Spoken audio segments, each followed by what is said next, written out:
नमस्ते दोस्तों। आइए आज सुनते हैं कहानी जिसका नाम है रहमान का बेटा। इसके लेखक हैं विष्णु प्रभाकर और आवाज़ सविता दहिया। क्रोध और वेदना के कारण उसकी वाणी में गहरी तलखी आ गई थी और वह बात बात में चिंचिना उठता था। यदि उस समय गोपी न आ जाता तो संभव था कि वह किसी बच्चे को पीटकर अपने दिल का गुबार निकालता। गोपी ने आकर दूर से ही पुकारा, साहब सलाम, भाई रहमान, कहो क्या बना रहे हो। रहमान के मस्तिष्क का पारा सहसा कई डिग्री नीचे आ गया। यद्यपि क्रोध की मात्रा अभी भी काफ़ी थी। बोला, आओ गोपी काका, साहब सलाम।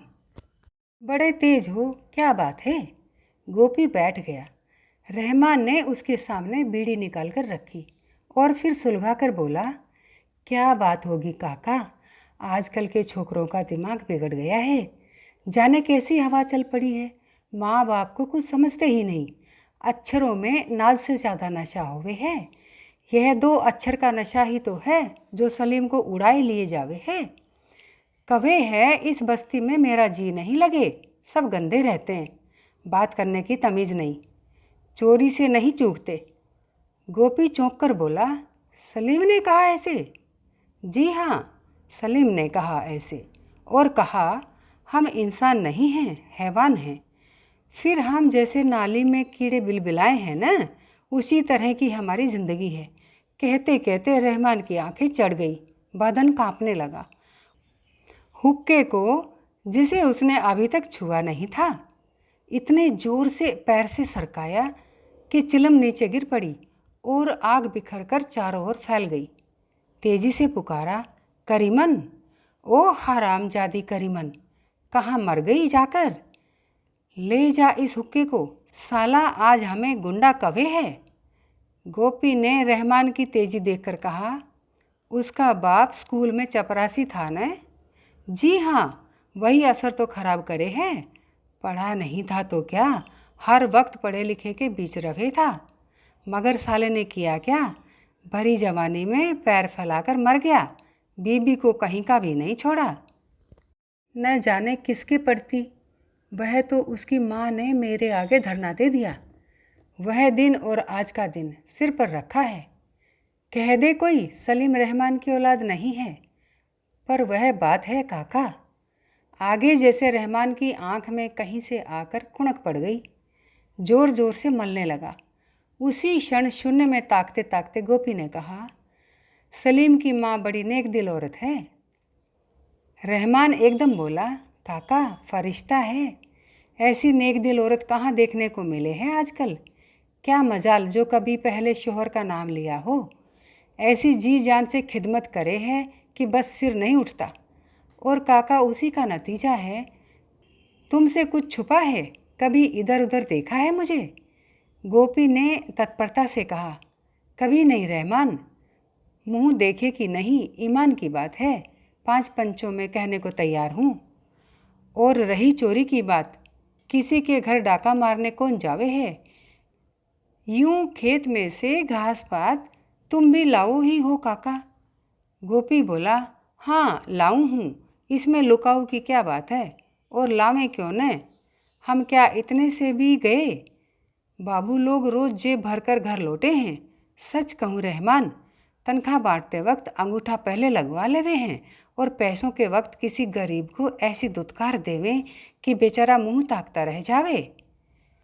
इस सत्यानाशी राज में कम अंधेर नहीं है, पर बेमाता ने हमारी सरकार की किस्मत में न जाने क्या लिख दिया है, दिन रात चौगनी तरक्की हुए है।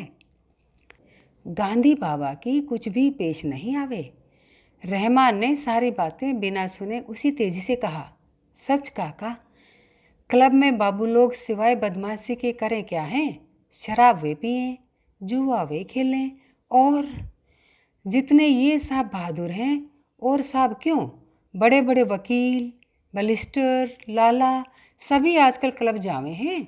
मुसलमान को शराब पीना हराम है, पर वहाँ बैठकर विस्की, जिन, पोरट, सेरी सब चढ़ा जावे हैं।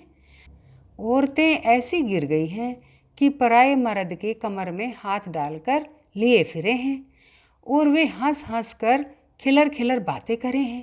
काका, जितनी देर वे वहाँ रहे हैं वे यही कहते रहे हैं, उसकी बीवी खूबसूरत है, इसकी जोरदार है, शर्मा खुशकिस्मत है, रफ़ीक की लौंडिया उसके घर जावे, गुप्ता की बीबी उसके पास रहे है।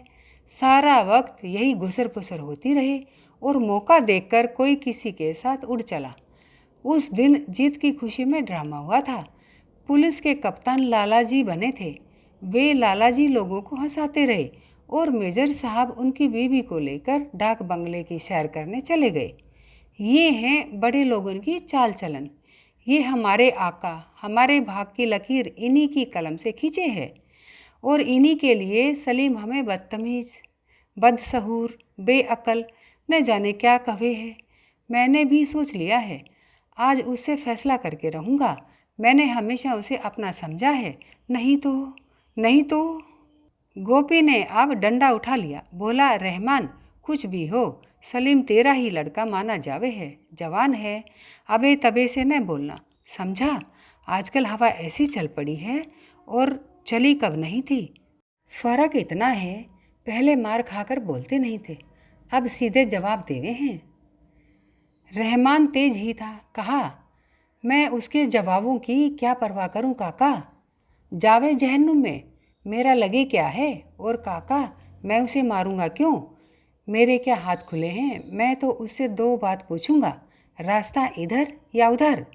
और काका, मुझे उस साले की ज़रा भी फिक्र नहीं, फिक्र उसकी माँ की है। यूं तो क्या औलाद कम है, पर ज़रा यही सहूरदार था काका। सोचता था पढ़ लिख कर कहीं मुंशी बनेगा, जात बिरादरी में नाम होगा, लेकिन लिखा क्या किसी से मिटा है। और फिर गोपी डंडा उठा, घास की गठरी कंधे पर डाल साहब सलाम करके चला गया। रहमान कुछ देर वहीं शून्य में बैठा धुंधले होते वातावरण को देखता रहा। मन में उमड़ घुमड़ कर विचार आते और आपस में टकराकर शीघ्रता से निकल जाते। वे झील के गिरते पानी के समान थे, गहरे और तेज, इतने तेज कि उफन कर रह जाते। उनका तत्कालिक मूल्य कुछ नहीं था, इसलिए उससे मन की झुंझलाहट और गहरी होती गई। करुणा और विषाद कोई उसे कम नहीं कर सका। आखिर वह उठा और अंदर चला गया। घर में सन्नाटा था, बच्चे अभी तक खेलकर नहीं लौटे थे। उसकी बीवी रोटियां सेक रही थी, सालन की खुशबू उसकी नाक में भर उठी। उसने एक नज़र उठाकर अपनी बीवी को देखा, शांत चित्त, वह काम में लगी है। उसके कानों में लंबे बाले रोटी बढ़ाते समय वेग से हिलते हैं। सहसा उसे देखकर उसकी बीवी बोल उठी, इतने तेज क्यों हो रहे थे, गैरों के आगे क्या इस तरह घर की बात कहते हैं। रहमान कुछ तल्खी से बोला, गैरों के आगे क्या, पानी अब सर से उतर गया है, कल को जब घर से निकल जावेगा तब क्या दुनिया कानों में रुई ठूंस लेगी या आंखें फोड़ लेगी। बीबी को दुख पहुंचा, बोली, बाप बेटे क्या दुनिया में कभी अलग नहीं होते। कौन कहे कि वह मेरा बेटा है और किसका है, मैं क्या जानूं। जरा देखना मेरी तरफ, मैं भी तो सुनूं। रहमान कुछ भी हो इतना मूर्ख नहीं था, उसने समझ लिया उसने बीवी के दिल को दुखाया है, पर वह क्या करे, सलीम से उसे क्या कम मोहब्बत है। पेट काट कर उसे रहमान ने ही तो स्कूल भेजा है। उसके लिए अब भी कभी बड़े बाबू, कभी डिप्टी, कभी बड़े साहब के आगे गिड़गिड़ाता रहता है। इतनी गहरी मोहब्बत है तभी तो इतना दुख है, कोई गैर होता तो। तभी उसके चारों बच्चे बाहर से शोर मचाते हुए आ पहुँचे। वे धूल मिट्टी से लिथड़े पड़े थे, परंतु गंदे और अर्धनग्न होने पर भी प्रसन्न थे। सबसे बड़ी लड़की लगभग 12 वर्ष की थी।